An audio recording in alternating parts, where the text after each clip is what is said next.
Assalamualaikum warahmatullahi wabarakatuh. Salam sejahtera, Om Swastiastu, salam sejarah, salam budaya. Kali ini channel Haryono Sam akan menelusuri jejak-jejak sejarah dari Sunan Magdum yang ada di daerah Pati Parenggan. Menurut sejarah dan penggiat sejarah Pati, bahwa di sini ada makam tua, yaitu era kerajaan Demak ya. Ini kalau bisa dilihat,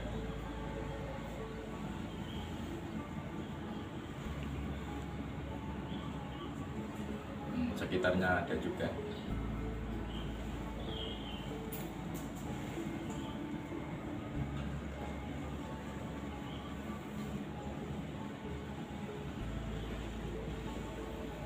Kalau menurut beberapa sejarah, mungkin dari catatan yang ada di sini, yaitu dari Kiai Widiadi dari Kendal itu yang ada, yaitu beliau itu zamannya Wali Songo ya, tahap pertama ya. Tapi untuk kajian dari pengkaji dan penggiat sejarah Kota Pati, yang itu mengatakan beliau ini adalah salah satu tokoh yang mana gelar beliau adalah Ondorante. Siapakah Ondorante dan apa artinya? Marilah kita simak ulasan berikut ini.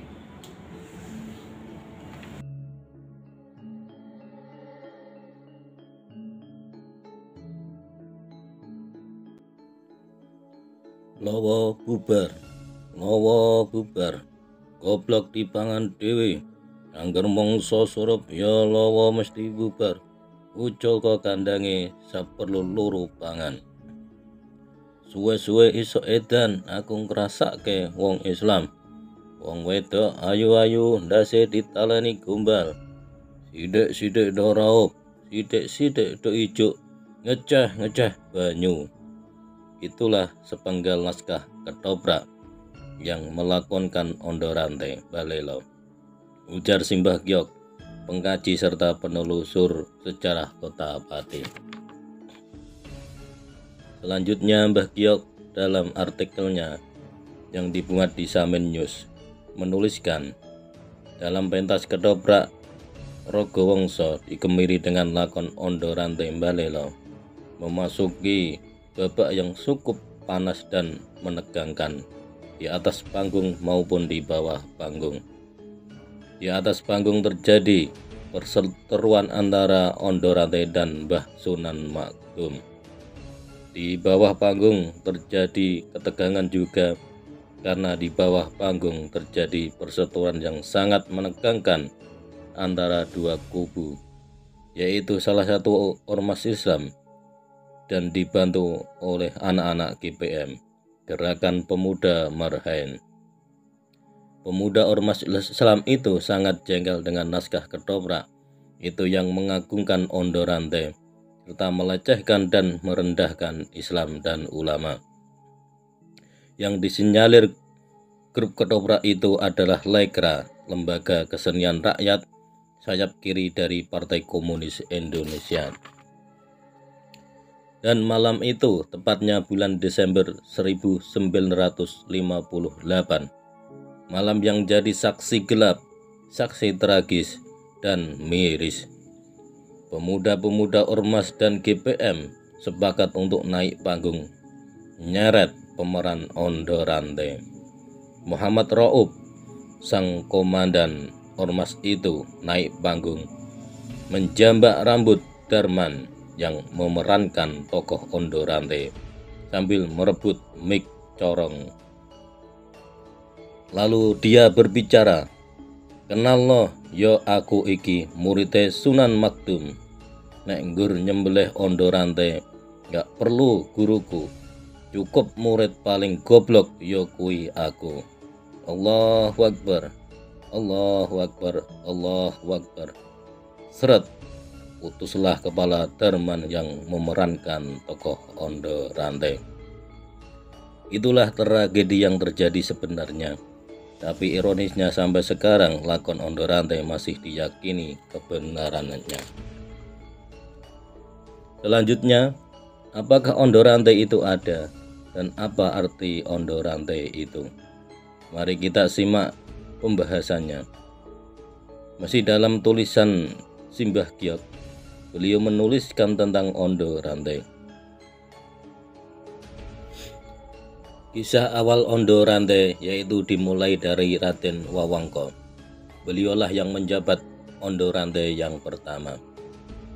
Nyaris tak tertulis nama Wawangko dalam catatan sejarah kita. Dia adalah putra Jinbun atau Raden Patah. Dari garwa samping putri Jawa yang lahir di bumi Menco, Japara. Kulitnya hitam bukan karena dia Cina beribu Jawa, tapi karena kehidupan laut membakar kulitnya. Karirnya dimulai dari Kanuruan, ada yang menyebut Kanduruan, yakni kepala pabean di pelabuhan Jepara, yakni mencatat barang-barang ekspor impor dalam kapal. Seiring berjalannya waktu, suhu politik intern Demak memanas, maka aspek intelijen atau sandi kuno perlu ditingkatkan. Syarat pimpinan sandi kuno kecuali memiliki kecerdasan dan kepekaan intelijen adalah harus benar-benar memiliki loyalitas yang kuat, dan Raden Patah tak mau berspekulasi dengan ini. Pimpinan sandi kuno harus darah sendiri karena informasi politik sangat vital dalam napas kesultanan.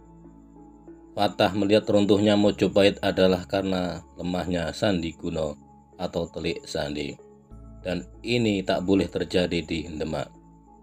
Ringkas cerita, ditunjuklah Raden Wawangko sebagai petinggi sandi kuno yang diberi nama Ondo Rantai. Jadi Ondo Rantai itu adalah sebuah jabatan, yaitu sebagai sandi kuno atau telik sandi. Kalau zaman sekarang yaitu Badan Intelijen Negara atau BIN. Gerakan pertama yang dilakukan Raden Wawangko adalah menginventarisir daerah rawan konflik. Disitulah prioritas untuk didirikan kantor-kantor perwakilan Ondo Rantai. Sebut saja di Semarang, ditunjuk yaitu Si Lontang sebagai Ondo Rantai Semarang. Buktinya, di sebelah barat Watugong Semarang ada petilasan Ondo Rantai.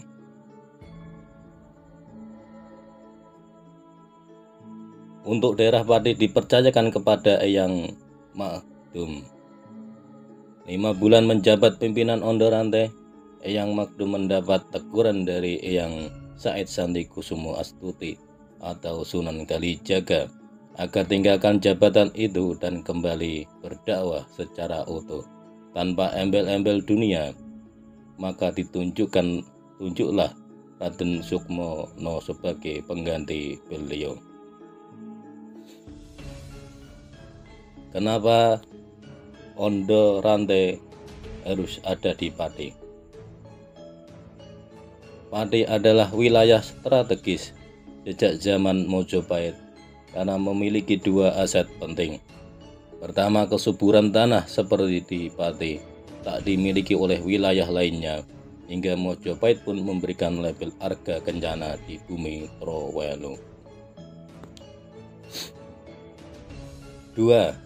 Selat yang memisahkan Muria dan Jawa di sebelah selatan Pati adalah penting untuk laju ekonomi dan pertahanan perang. 2 hal di atas menjadikan Pati sebagai wilayah oyok-oyokan atau rebutan dari dulu. Wajar pula kalau Raden Wawangko melihat Pati sebagai prioritas.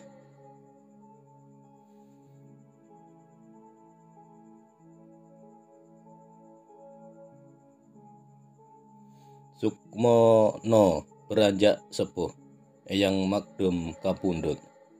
Ondo Rantai di Pati dilanjutkan oleh Ki Gede Sumanhati dan berakhir dengan dibubarkannya Ondo Rantai oleh Trenggono karena dianggap berafiliasi pada almarhum Pati Unus. Pada saat Suman Hadi menjabat Ondo Rantai yang keempat, beliaulah yang berteman dan bersahabat dengan Saridin, dan disinyalir beliaulah yang mengantar Saridin ke Lemah Bang Kayan. Dari kesimpulan di atas dapat disimpulkan bahwa Ondo Rantai itu sebuah jabatan, yaitu sebagai Telik Sandi atau Sandi Kuno atau Badan Intelijen Negara. Yang menjabat Ondo Rantai pertama yaitu Raden Wawangko putra Raden Patah. Yang kedua yang menjadi Ondo Rantai kedua yaitu Mbah Sunan Maktum yang makamnya ada di Paranggan Pati. Yang ketiga yaitu Raden Sukmono yaitu disinyalir makamnya ada di Rejanu Muria. Yang ketiga yang keempat yang menjabat Ondo Rantai yaitu Raden Suman Hadi.